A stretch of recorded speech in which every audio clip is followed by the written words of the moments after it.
Eric Darling here with Darling Data, now with a fully turned on microphone. In today's video, we are going to go through a little more snippety, tidbitty, tiny chunks of material from my larger Learn T-SQL with Erik course. You can buy that in a very cool way by looking down in the video description. If you look on down yonder, what you'll find are all sorts of helpful links.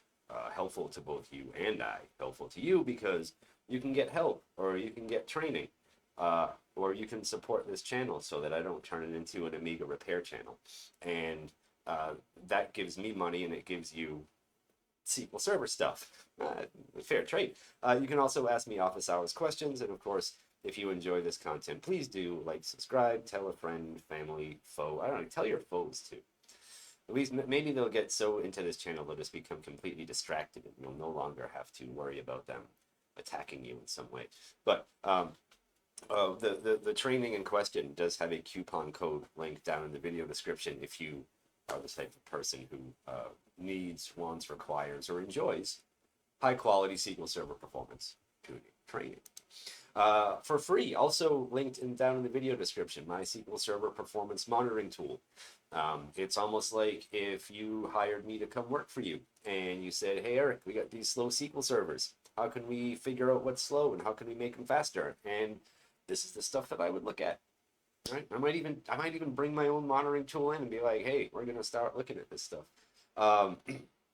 And if you need help with looking at your monitoring data, I have enabled you to opt in to turning on some MCP tooling servers. And so you can have your robot friends look at your collected performance data and only your collected performance data in a read-only way so that you can figure out what's going on with your SQL servers. We are down to two.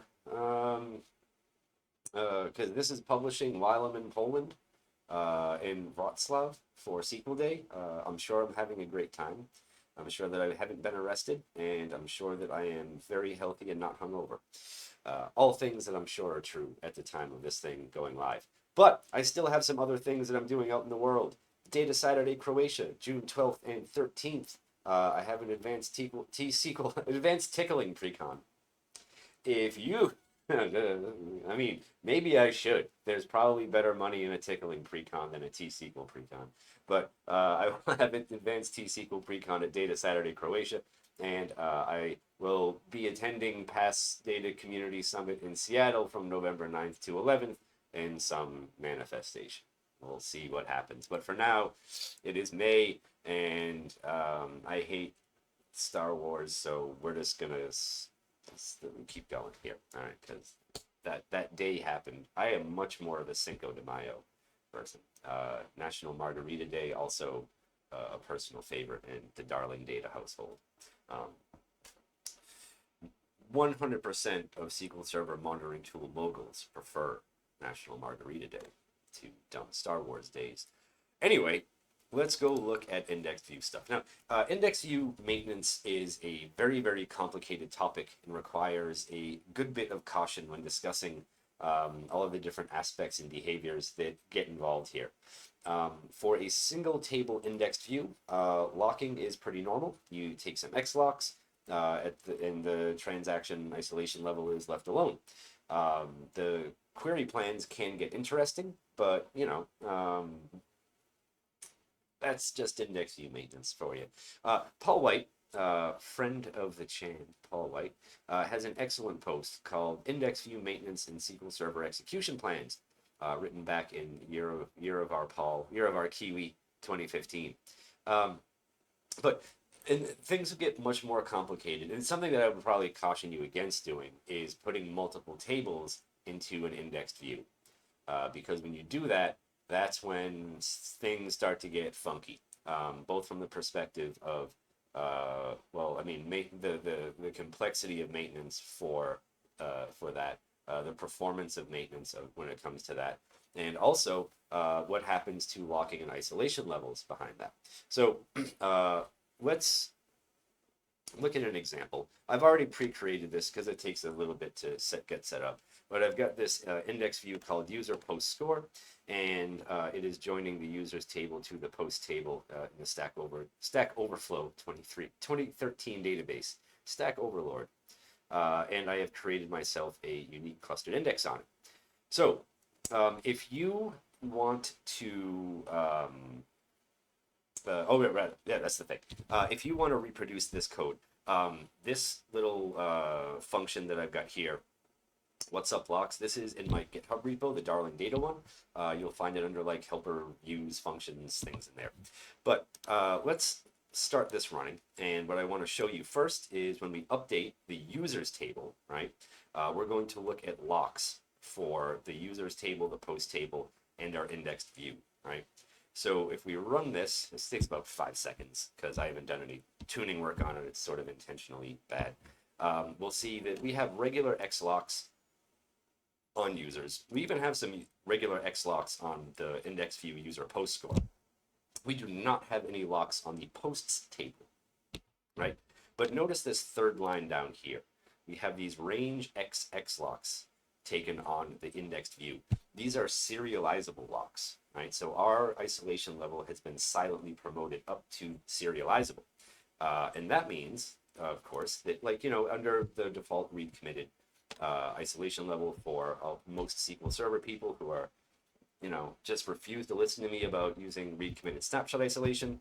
That means that if we try to run a select from the index view, we'll get some locking that is sort of expected, right? We're updating rows in the users table that affect rows and columns that are in the index view. So getting blocked here is like pretty acceptable.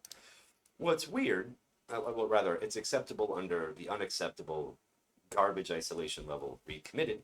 But if we also run this and we try to update the post table, the score column in the post table, this gets blocked too, right? So let's come over here and let's look at SP who is active. We're going to use my favorite personal way of, why does that say instead of execute? There are more letters in that word. One of my personal favorite combinations of parameters for SP who is active, get additional info and get task info. This is a much more lightweight way of seeing blocking. There is the get locks parameter as well. So if we say, let's get some locks here, get some else socks. If we say that, why are you trying to fight me here, Management Studio? So if we say get locks equals 1, we will of course get this locks column, and this locks column will tell us quite a story. For the query that, oh, that's the next video. Sorry about that. Now we're all spoiled. For the query that's doing the blocking or doing the locking, there's not there's some interesting stuff in here, right? Some of the intent exclusive in the X locks, but we see the range locks in here. But this can often turn into sort of a lot for SP who is active to enumerate when there's a lot of blocking going on. So that's why I prefer get additional info and get task info, because if you scroll over to this additional info column, for the query that's doing the locking, it's not going to show you anything all that interesting, but for the queries getting blocked, you will see what type of lock is being taken, the object that it's getting hung up on. And so the select query is of course blocked trying to read from the indexed view, and the update to posts is now getting blocked on the users table. Wow, that's weird. All right, why does updating the post table get blocked on the users table? Well, it's all about that indexed view, right? So let's get rid of these things. Let's make sure we are good citizens and roll back our transaction. Remember, kids, if you begin a transaction and you just hit cancel, it doesn't roll back or commit the transaction, right? You have to actually tell SQL Server what to do. And let's also kill this one here. We don't need to do that. We don't need to keep running that. So let's also, I suppose we should roll this back as well, because we don't need that thing sitting out there in the breeze. So the way that you can see what happens is by using a bunch of trace flags. I believe that if these aren't in Paul's post about index view maintenance, they're in another post of his. So of course, I take no credit for the discovery of this, but I do want to make sure that it continues to be discovered. So it's going in here. So if you turn on these trace flags, 8606, 8607, 8612, and 3604, and you run this update, you will get in the messages tab a whole bunch of stuff, right? There is a lot going on in the messages tab. I'm not going to try to scroll to find all this stuff here, but there are a few points in here that should that you will see if you run this and scroll through everything. Most importantly, these two lines. So on the post table and on the user post score indexed view, SQL Server internally applies these hints to the query. You can't see them. They're not in any of the block process or deadlock report XML. They're not even in who is active because, again, the optimizer or the engine, let's call it, adds this stuff in as the queries when the queries execute. But you'll see the serializable and internal detect snapshot conflict in case you have snapshot isolation on, and then the one on user post score is up delock serializable detect snapshot conflict. So SQL Server, this is the case where it's silently upgrading your isolation level to serializable from whatever in order to make sure that the index view maintenance maintains referential integrity. So very cautionary thing against using multiple tables in an index view. I believe I've said it in other videos. Index views should be on a single table at a time and should be very generic in their aggregates. Typically, you don't want to gear them towards just one single query because it's far too specific. They won't get used a lot, and the impact that they may have on the entire database ecosystem can be sort of outsized for the amount of benefit that you're getting from them. In other words, the cost of maintaining that index view is not amortizing over helping many queries run faster. Anyway, thank you for watching. I hope you enjoyed yourselves. I hope you learned something. And in tomorrow's video, we will be looking at something a little bit more query performance indexy. So we've got that going for us. Anyway, goodbye.